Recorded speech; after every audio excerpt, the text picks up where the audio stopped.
Alam ko, sinabi mo sa akin. Alam ko kung gaano katakot si Nathaniel sa bahay na iyon. Nagkapangungot siya kahit isang gabi lang. Susubukan ka namin protektahan para hindi ka masaktan. Ilan ang tao sa iyo? Bahay ng gabing yun. Dalawa. Isinumayte ko yon. Pinilit kong itayo ang sarili ko sa abot ng aking makakaya. Ayos na ang pakiramdam ng tiyan ko. Nakakatakot yon. Hindi dapat ginagawa sa bata.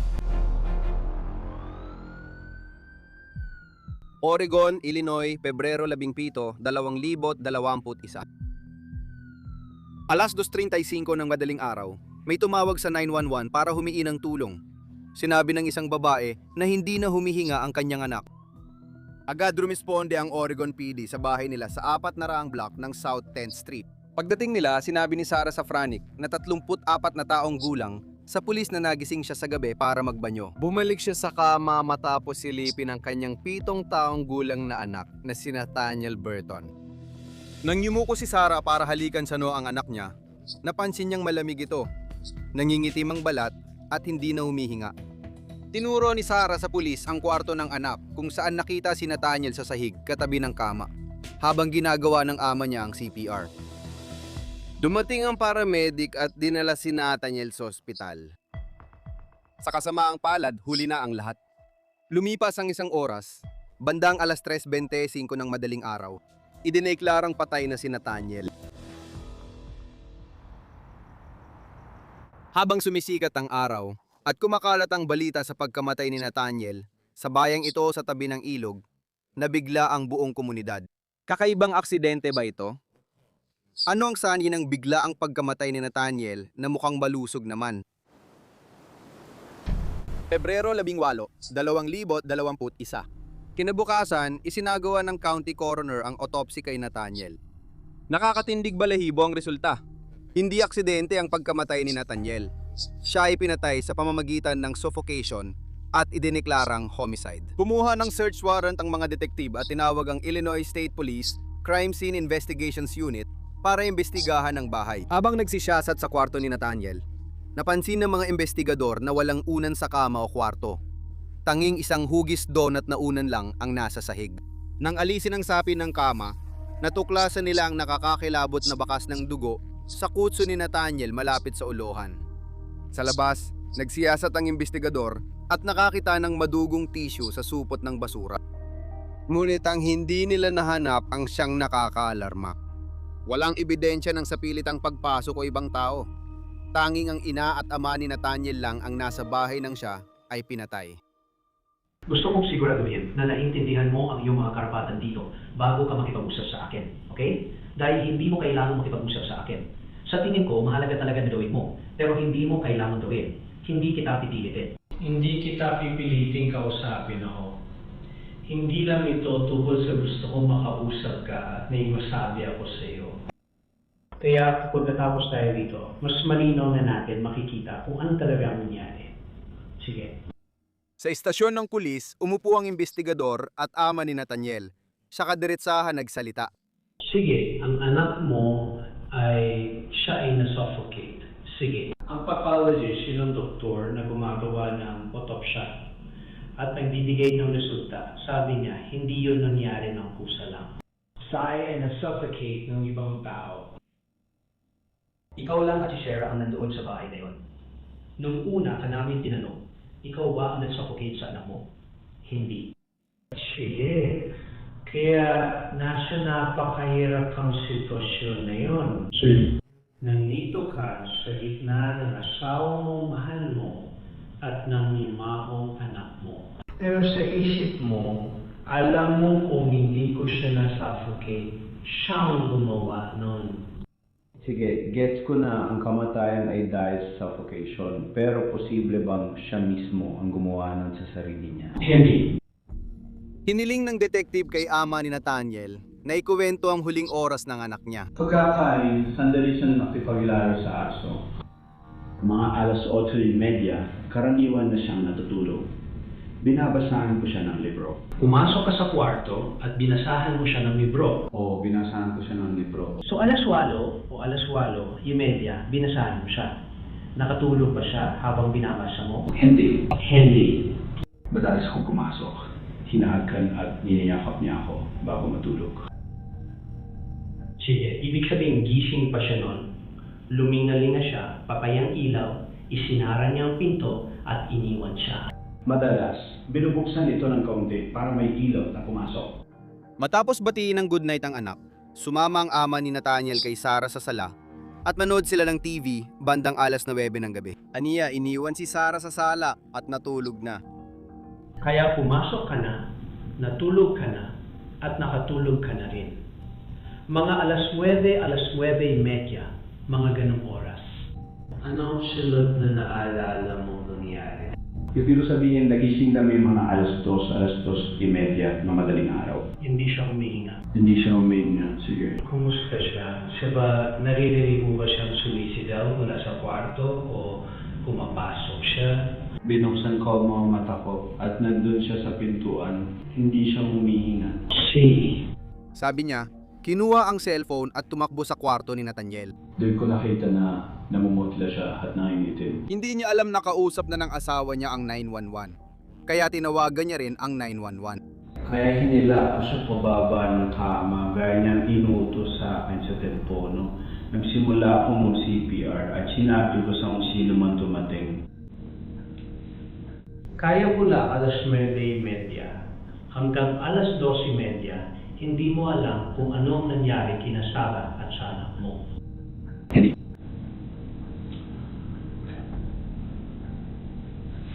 Ang alam ko lang ay kung anong nangyari mula nung nagising ako hanggang ngayon.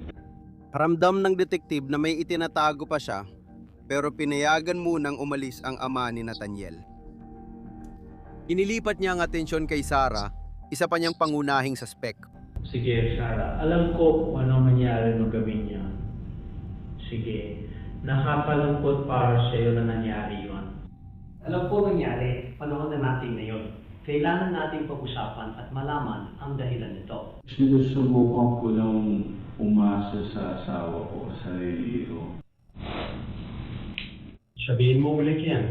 Sabi ko, sinusubukan ko lang. Na umasa sa asawa ko o sa akin. Oh, sige, meron nga ang sitwasyon natin. Namatay ang anak ng lalaki dahil sa suffocation. Sige, namatay siya dahil sa suffocation. Ilang kayo sa bahay nung gabi niyon? 2. See? Sarah, kailangan nating maging tapat sa nangyari dito at ipaliwanag mo sa akin. Nandito ako para makinig kung bakit ito nangyari, Sarah. Alam kong gusto mo. At ngayon, ang bata nito na pinatay ang anak ko. At paano ito nangyari? Hindi ko alam. Alam ko, nung gabi niyon, bago matulog, sinabi ko sa kanya na ayos lang siya, binasahan siya ng asawa ko. Alam ko. Alam ko. Ayos lang lahat. Alam ko na ayos siya hanggang sa hindi na. Hanggang sa may pumasok doon at ininis siya. Hindi ko siya sinaktan. Sir, huwag mong gawin to. Kailangan ko sumama sa kanila dahil hindi ko siya sinaktan. Gusto mong isa dito? Oo. Hindi. Sa puntong ito, pinalaya ng pulis si Sarah. Sumunod, lumantad ang lola ni Nathaniel sa panig ng ama at ang kanyang ibinunyag ay nagbukas ng bagong yugto sa investigasyon. Sige, malinaw naman na alam mo kung bakit tayo narito ngayon. Ginawa na kahapon ng autopsy. At ang paunang sabihin ng pagkamatay ay suffocation. Pakiramdam ko ay ayos lang ako.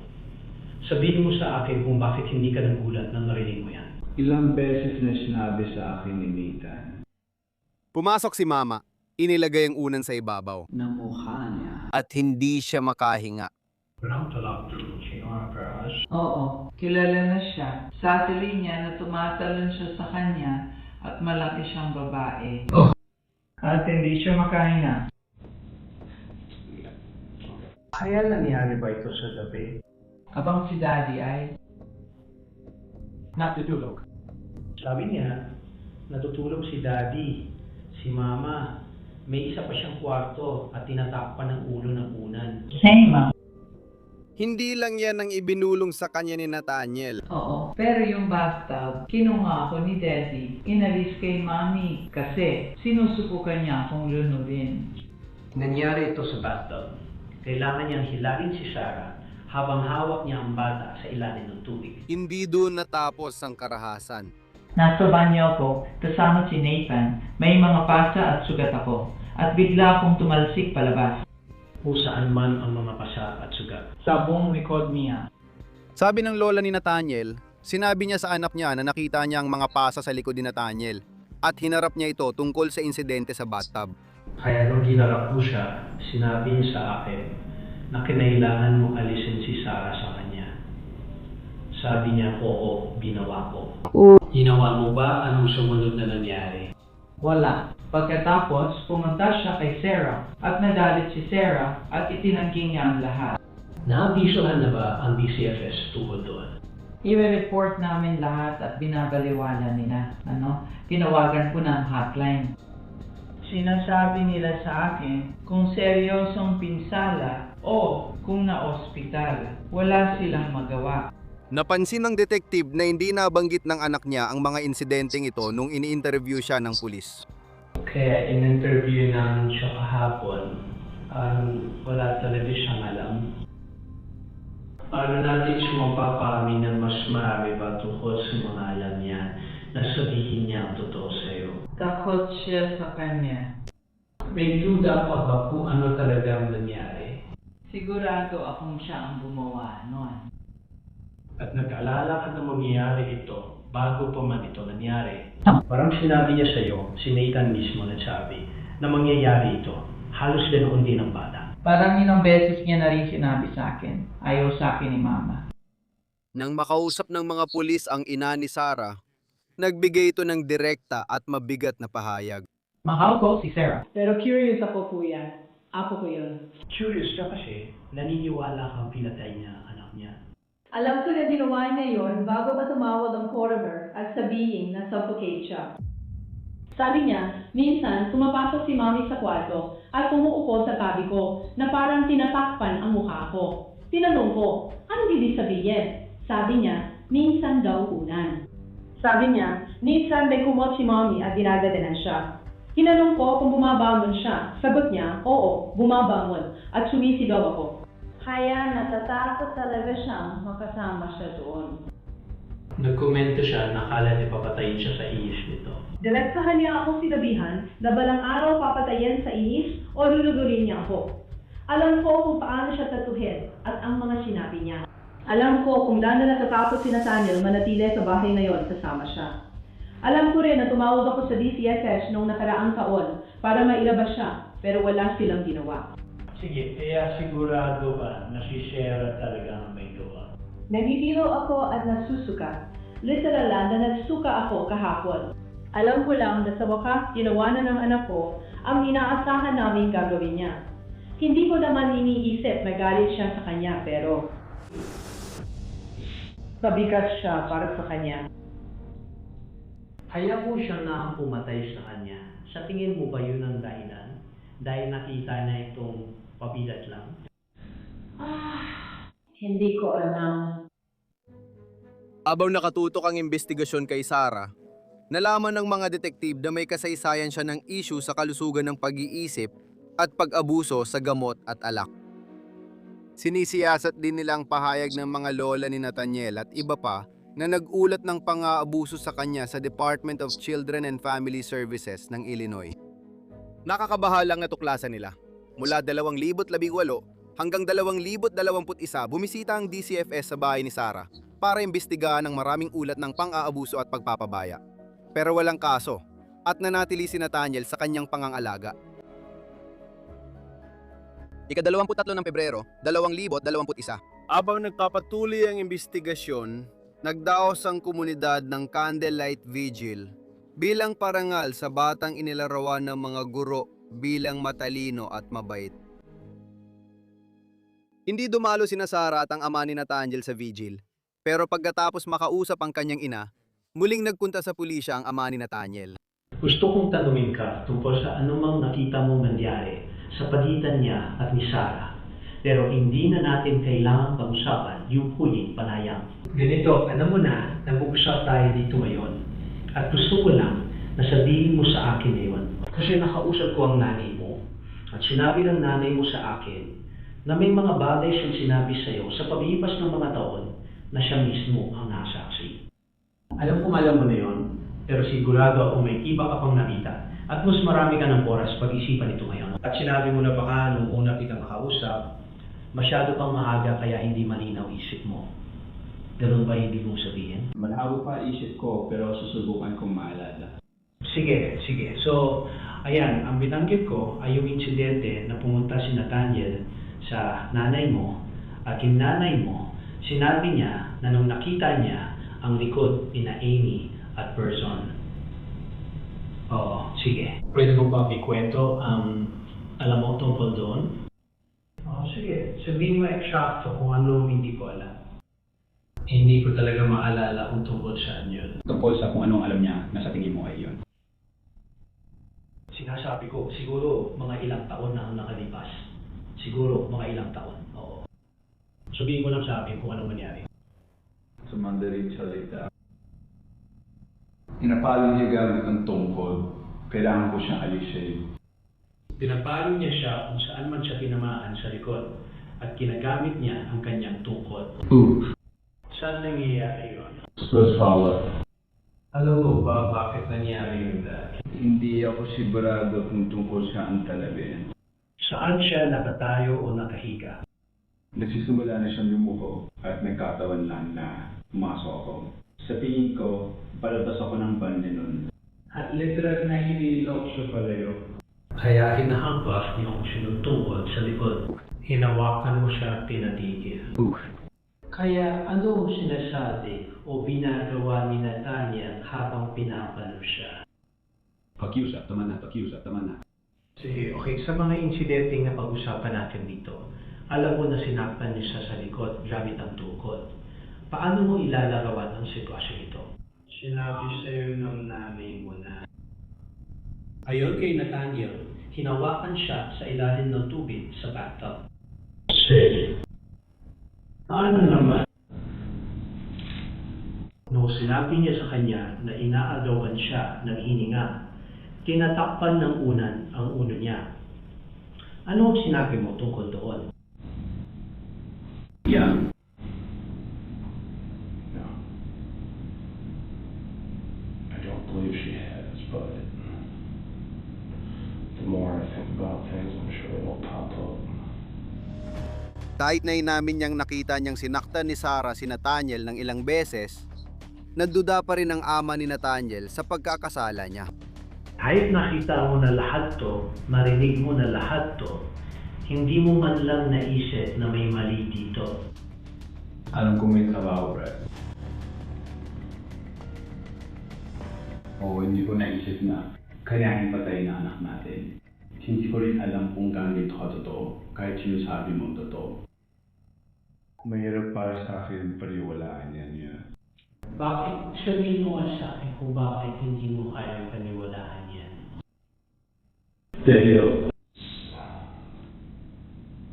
akala ko kasi doon, nilalaro lang din sila.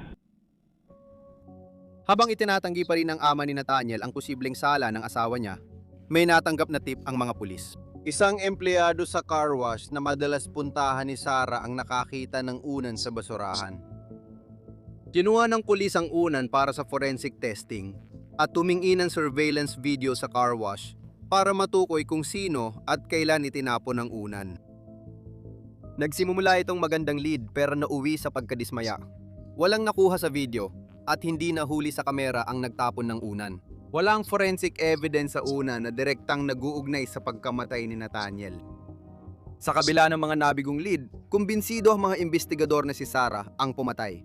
Habang kinukuha ang pahayag ng mga saksi at binubuo ang kaso, isang pag-uusap kay ninang ni Nathaniel ang nagbigay ng bagong nakakabahalang detalye at ebidensya. Pasensya na.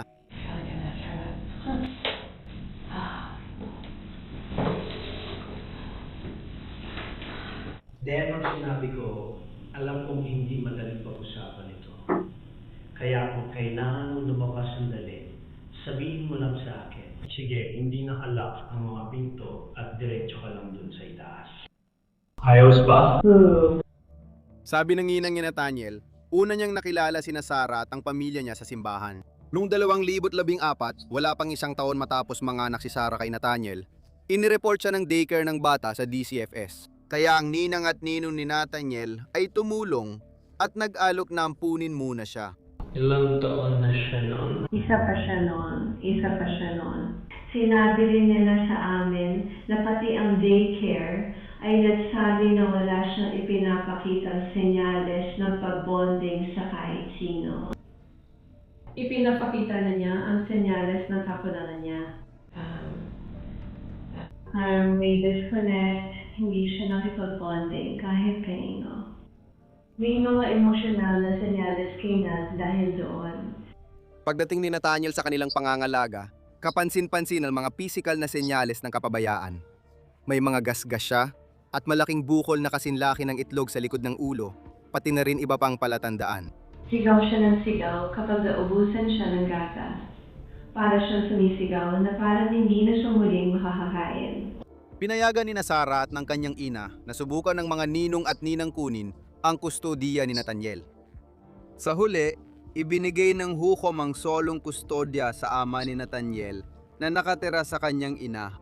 Hindi nang tagal, nagkabalikan sila ni Sarah. Sa mga sumunod na taon, palipat-lipat si Nathaniel sa kanyang mga magulang at mga ninong at ninang. Nang nakuha natin mali si Nathaniel, nagkaroon siya ng mga pabuwat gabi-gabi na hindi bababa sa isang buwan. Nagigising siya sa kalagitnaan ng gabi na sumisigaw at sumisigaw at sumisigaw at kailangan namin pakalmahin siya. Inilarawan ng ninang ni Nathaniel ang masakit sa puso kung ano ang pakiramdam ng ibalik si Nathaniel sa kanyang mga magulang. Ipinaliwanag namin ito. Nagsinimulan namin siyang ibalik at naintindihan niya kung saan siya dadalhin. Nagsimula siya sa ligaw sa loob ng sasakyan. Nung bata pa siya at umiiyak kami, dinala namin siya sa bahay. Umiiyak si Sarah kasi hindi namin mailabas sa upuan dahil ayaw niyang payagan kami. Sa paglipas ng mga taon, siya at ang asawa niya ay lumapit sa awtoridad para i-report ang kanilang alalahanin at nangalap siya ng sariling ebidensya. Mga cellphone video na kinunan niya si Nathaniel kung saan ikinuwento niya ang mga pang-aabusong dinanas mula sa ina. Kaya sabihin mo ulit sa akin. Sabi niya, ano raw? Nasa bathtub ka na nun? At naglagay ka na ng tubig? Pinatay ko na ito. Pumasok siya doon? Oo, at sinubukan niyang pigilan akong huminga. Paano? Hinawakan niyang leeg ko at sinubukan niyang pisilin ang leeg ko. Alam ko ano? Ilagay mo ang ulo mo sa katawan mo. Ooh! At anong ginawa mo?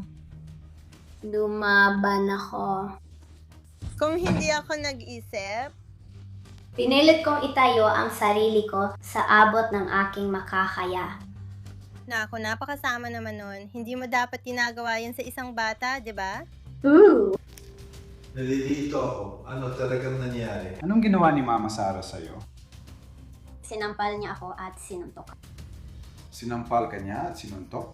Saan ba? Sa binti? Hindi, dito. Sa mukha mo? At pagkatapos, sinuntok niya ako. Ang sakit naman. Umiyak ka ba? O, umiyak ako ng malakas. Talaga? Nag-sorry ba siya sa pananakit sa'yo? Hindi niya sinabi na sorry siya. Lumakad ng siya palayo at bumalik sa harapang upuan ng kotse. Sige. Nagkaroon ka ba ng mga bukol dyan ng ilang araw? Or Only food. Isang araw lang tapos nawala? Ooh. Dito ba o dito? Sa pangga mo? Hindi ko. Sinasabi. Sa kahit sino. Bakit? Hindi ko ba pwedeng sabihin kanino man? Oo, kasi mapapahamak tayong lahat at mapapahamak din ako tapos mas lalo pa akong malalagot. Yung pala ang bilin niya sa'yo na huwag ipagsabi kahit kanino. Ooh! Sige. Pero wala akong pakialam dahil kailangan kong sabihin ang totoo. Talaga ba? Sige. Pero wag mong sabihin sa kanya, baka mag-react siya. Oh, sige, susubukan niyo Papa na protektahan ka, ha? Hindi namin sasabihin kahit kanino at sisikapin ka namin protektahan para di ka na masaktan. Yun lang ba ang ginawa niya sa'yo mula nung huli kang nandito? Nakalimutan ko. Sige. Sige, ayos lang yan. O siya, magdadasal na lang tayo at sana tulungan ka ni Jesus na makarating dito agad, tama ba?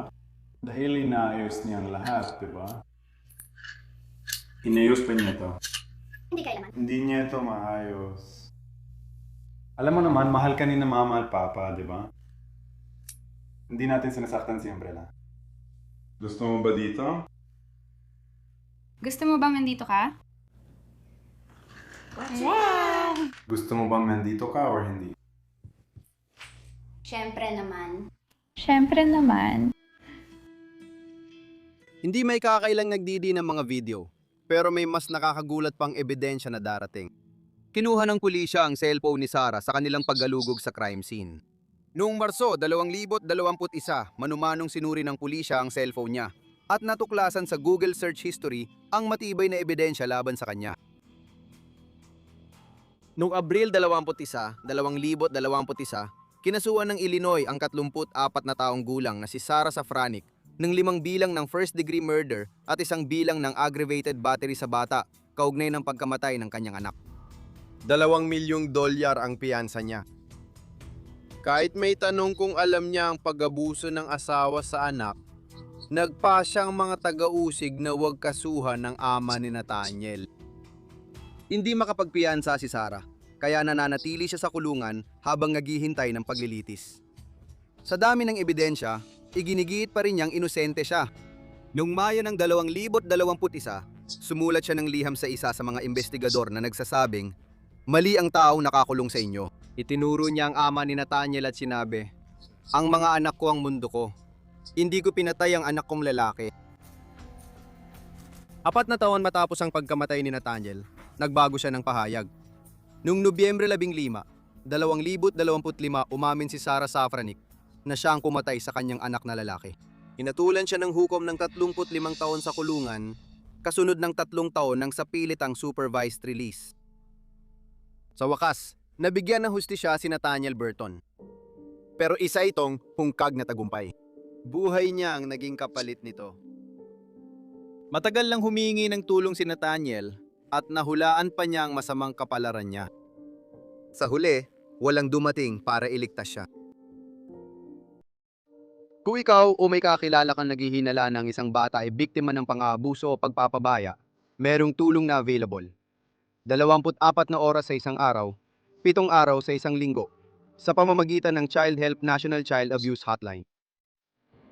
Tumawag sa 800-422-4453 224453 o mag-text ng BEGIN sa 800-422-4453 o bisitahin ang www.childhelphotline.org